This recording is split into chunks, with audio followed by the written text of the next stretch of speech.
Bueno, es una satisfacción recibir al abogado Roberto Pereira, uno de los especialistas en libertad de prensa en nuestro país, que además litiga ante los tribunales cuando hay casos en donde periodistas se ven afectados por la interpretación de las leyes que algunos quieren promover y reforzar. Roberto Pereira, buenas noches, gracias por estar acá en Las Cosas Como Son. Un gusto, Fernando, a tus órdenes. Estamos ante dos proyectos de ley que la bancada de Perú Libre ha formulado y presentado en sus últimos días para reforzar más esta actitud hacia la prensa independiente que ha mostrado desde el primer momento y desde el ideario de Perú Libre, ¿no? Sí. Bueno, esto es a mi juicio, son dos iniciativas que se enmarcan en una tendencia mucho más general, ¿no? Que todos los partidos políticos, uno más que otros, han presentado proyectos de ley desde el 2015 hasta el 2021, aproximadamente 73 iniciativas legislativas destinadas a restringir o impactar negativamente en el ejercicio de la libertad de expresión.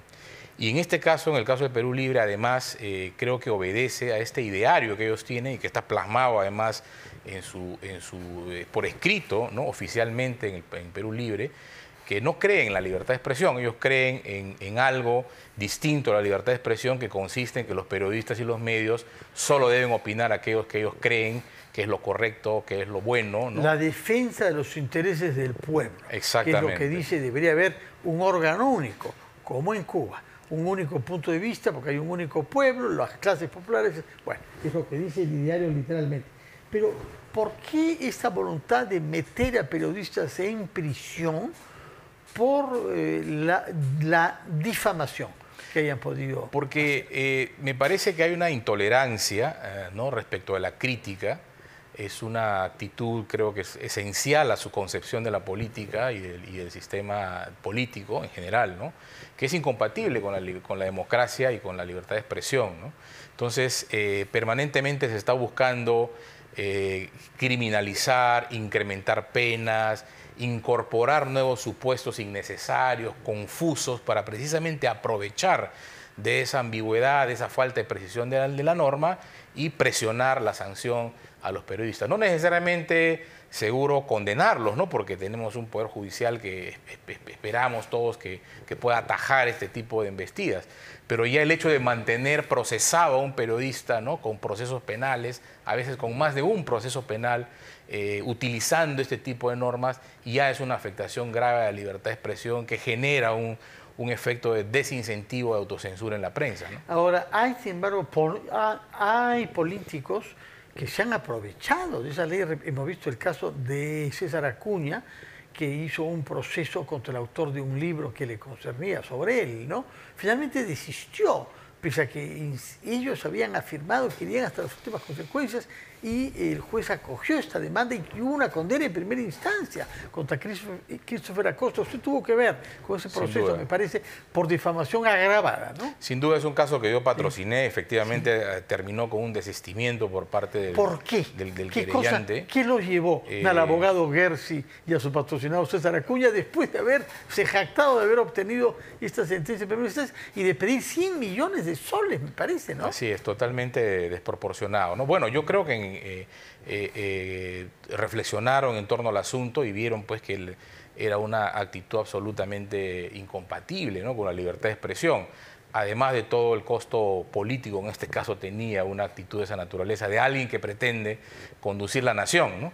Y ser garante de las libertades y del Estado de Derecho, ¿no? Entonces me parece que esas cosas pesaron mucho en la decisión de retirar esa demanda, pero el daño ya está hecho. Porque por experiencia profesional a mí me tocó absolver algunas consultas de editoriales que estaban pensando 2 o 3 veces de publicar libros que hacían referencia a la actividad política en el país, ¿no? Preferían no meterse en problemas. El riesgo de que algún jefecillo o jefezote les haga un proceso similar. Espero que decir jefecillo no me cause problemas a mí, pero en fin, no he hecho una referencia específica.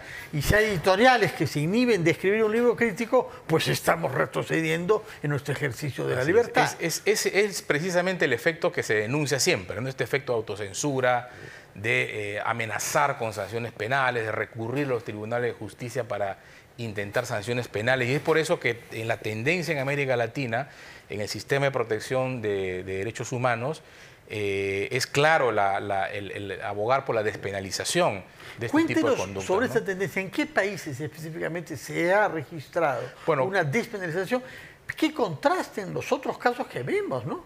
Nicaragua y Venezuela, en donde realmente los periodistas van a la calle, y también México, ¿no? Sin duda. Bueno, la Comisión Interamericana ya desde hace muchos años en sus informes ha recomendado a los países despenalizar los delitos, este tipo de conductas que afectan el honor de las personas, tratándose el ejercicio de libertad de expresión.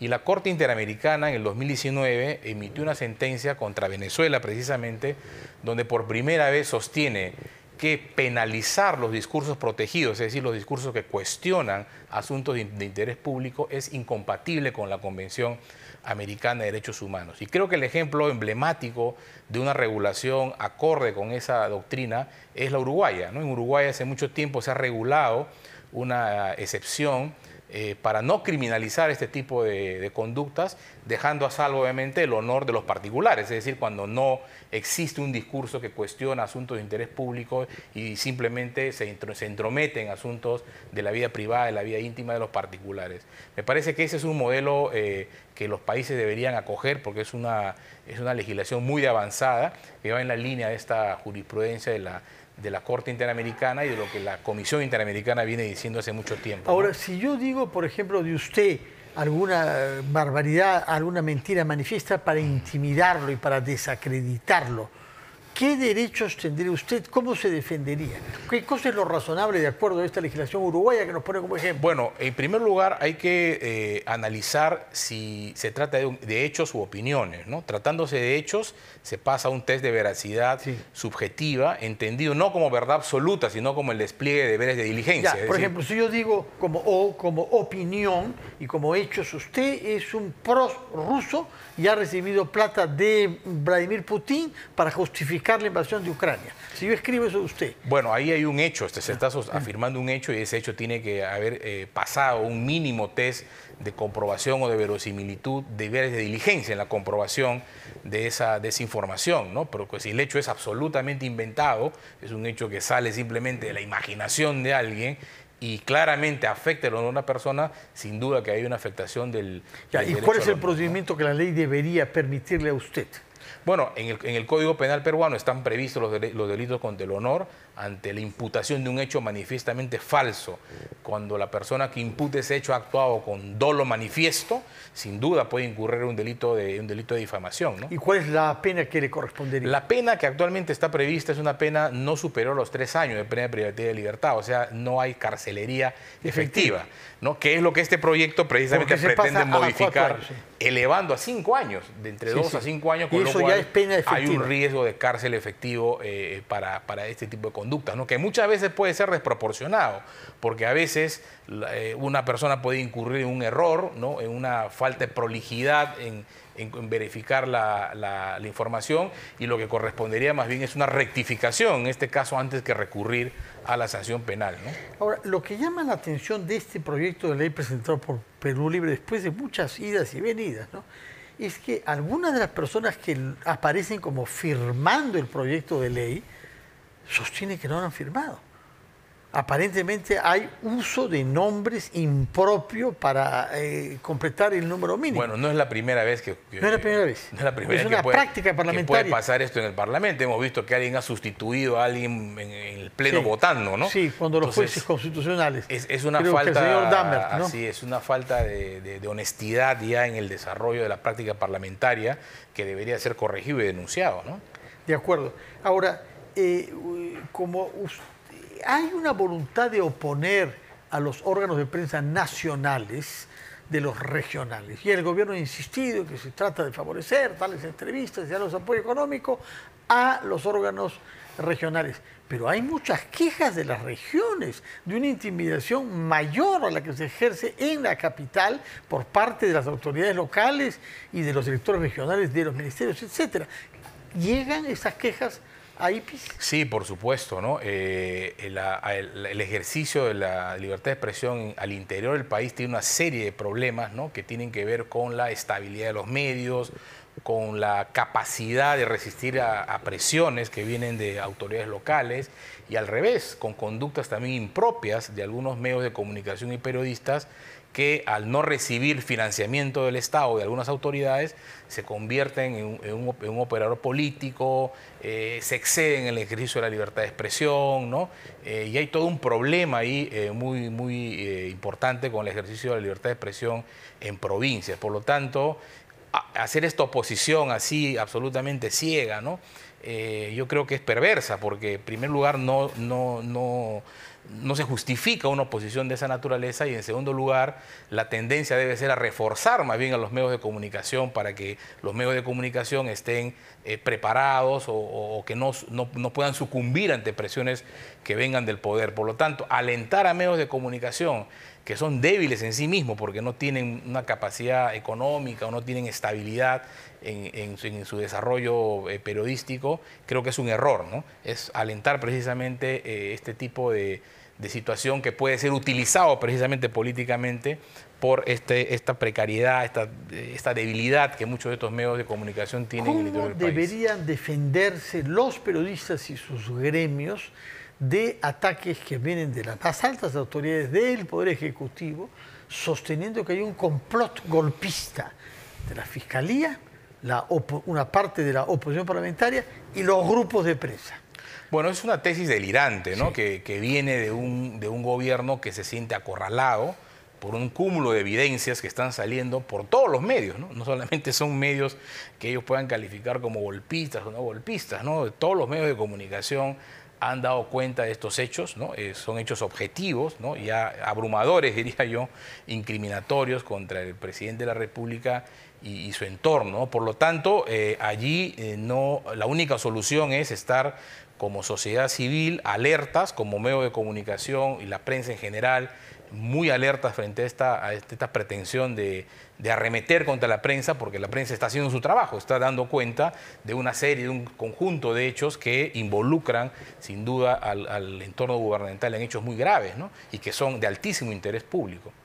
Ahora, hemos hablado sobre todo sobre un proyecto de ley para penalizar con cárcel efectiva, es decir, más de 5 años, incluso 5 años, por difamación. Pero el otro proyecto de ley más bien pretende obligar a los medios a que destinen un porcentaje de su programación a destacar los logros del gobierno. ¿Usted conoce precedentes? Eso es absolutamente inaceptable, ¿no? Eso pasa en Cuba, Venezuela, ¿no? En Correa en Ecuador, del señor Correa, ¿no?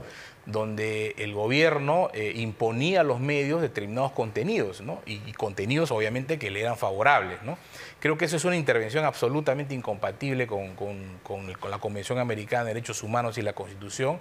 Y ya la ley de radio y televisión en el Perú establece, ¿no?, qué tipo de porcentajes, qué tipo de contenidos deben los medios procurar transmitir, ¿no? Por lo tanto, alterar esa norma sin ninguna justificación, o mejor dicho, con la única justificación de afectar a la libertad de expresión. Periodistas como propagandistas. Exactamente, como un propagandista gubernamentales, interfiriendo, ¿no?, en los contenidos, es absolutamente inaceptable, ¿no? Muchas gracias, Roberto Pereira, asesor del Instituto Prensa y Sociedad IPIS y abogado litigante especializado en temas de libertad de prensa. Muchas gracias por su presencia acá, que tenga buenas noches. Vamos a ir a una breve pausa y retomamos las cosas como son, recibiendo al vocero de Coalición Ciudadana, el señor Jorge Medina.